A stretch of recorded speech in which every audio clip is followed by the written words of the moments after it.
Embora os insetos tenham sido os primeiros animais a voar, eles não seriam os últimos.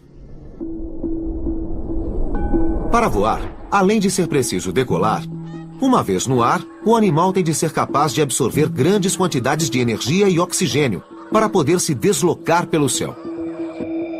Considerando as exigências físicas para isso, não é à toa que o animal voador mais pesado da atualidade, o abetarda grande, pesa apenas 20 quilos. Se você observar pássaros de diferentes tamanhos, especialmente na hora de tentar decolar do solo, a primeira coisa que percebemos é que os pássaros grandes têm dificuldade para sair do chão. Mas um dos primeiros animais a voar infringiria todas as regras evolutivas em relação ao tamanho. O primeiro grupo de vertebrados voadores produziria o maior animal voador de todos os tempos. Um pterossauro de 200 quilos, chamado Quetzalcoatlus. Este é o Quetzalcoatlus, o maior animal voador de todos os tempos, com uma envergadura de cerca de 10,5 metros. E esse animal sobrevoava o oeste da América do Norte. Com as asas totalmente abertas, sua envergadura equivalia a 3 carros estacionados, um diante do outro. Imagine essa coisa vindo para cima de você. O pterossauro tinha a cabeça grande e pontuda, do tamanho de um humano, e quando de pé, no solo, era mais alto do que uma girafa. 4 vezes o tamanho de qualquer animal voador atual, ele era uma anomalia da evolução. Mas quais pressões ecológicas levaram esses animais enormes para o céu? E como isso foi fisicamente possível? Pesando centenas de quilos, parece improvável que, apesar de suas asas enormes, ele pudesse ter gerado força suficiente para fazê-lo decolar. Os pterossauros viveram há 220 milhões de anos e foram os primeiros vertebrados a desenvolverem a capacidade de bater as asas. Seu nome vem do grego pterossauro, que significa lagarto alado. Diferentemente dos pássaros, esses primeiros vertebrados voadores não tinham penas, mas sim uma pele esticada entre seus dedos mínimos até suas costas, formando uma asa. O primeiro grupo de vertebrados a voar, a desenvolver esse traço, foram os pterossauros. Eles são parentes próximos dos dinossauros, mas eles mesmos não são dinossauros. O mundo do pterossauro era muito diferente daquele de hoje. Os dinossauros eram mais altos do que as copas das árvores e, mais abaixo, milhões de insetos voavam em volta de seus pés, juntamente com centenas de espécies de répteis, todos competindo por recursos e alimento.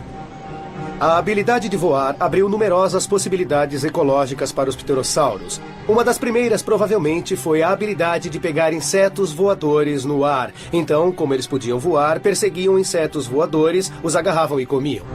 Os pterossauros também exploravam os oceanos e lagos como fonte de alimento.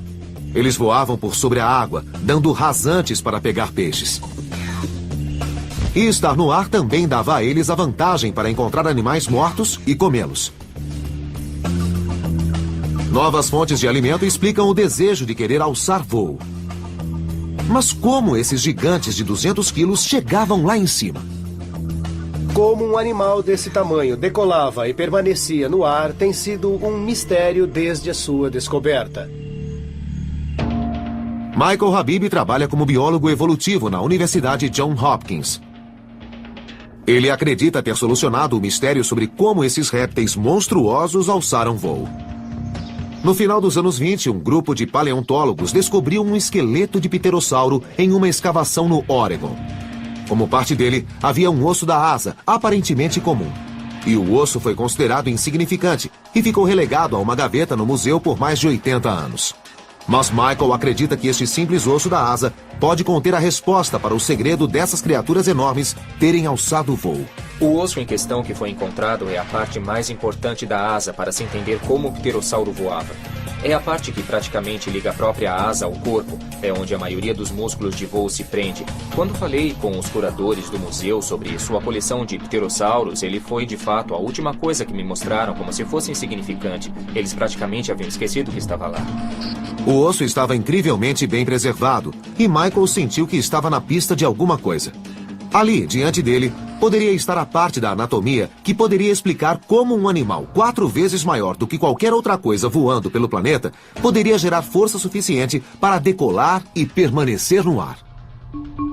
Michael queria fazer imagens de raio-x de última geração do interior do fóssil na Faculdade de Medicina da Universidade Johns Hopkins.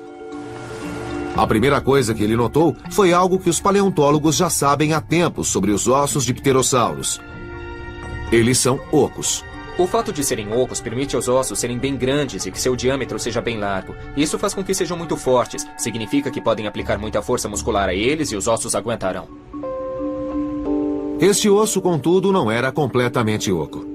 Michael notou algumas protuberâncias estranhas dentro do osso, que se pareciam com vigas de sustentação, semelhantes aos arcobotantes de uma catedral, que evitam que as paredes cedam. Eles estão dispostos em direções específicas, e a direção mostra onde o osso precisava de mais reforço, onde precisava de maior pressão de dentro para fora para evitar seu colapso. Com essa descoberta, Michael foi capaz de descobrir a utilidade desse osso.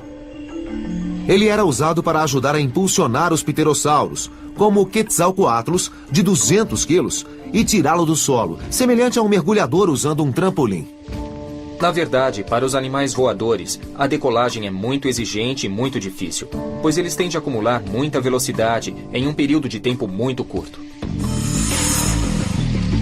Para sair do solo e alçar voo, um animal precisa gerar muita força, e isso requer muita potência muscular. Nos pássaros vemos isso mais nas pernas traseiras, porque no caso deles não são só as asas que tiram o pássaro do solo. Na realidade são as pernas. As pernas dão a eles um impulso inicial para que ganhem o ar. A descoberta desse sistema de suportes nos ossos sugere que os membros dianteiros eram fortes o bastante para tirar o pterossauro do chão e lançar seu corpo imenso no ar.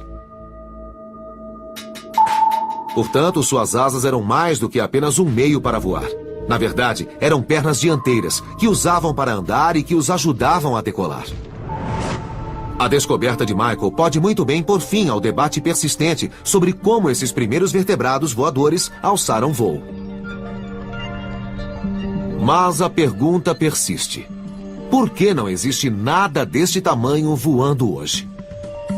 A resposta pode ser o próprio tamanho desses animais. Animais grandes precisam de mais comida para se sustentar, e em épocas de dificuldade ou catástrofe ambiental, animais como esse, o pterossauro, que tem uma envergadura de 10,5 metros, teriam muito mais problemas para se alimentar do que um pássaro da fração de seu tamanho.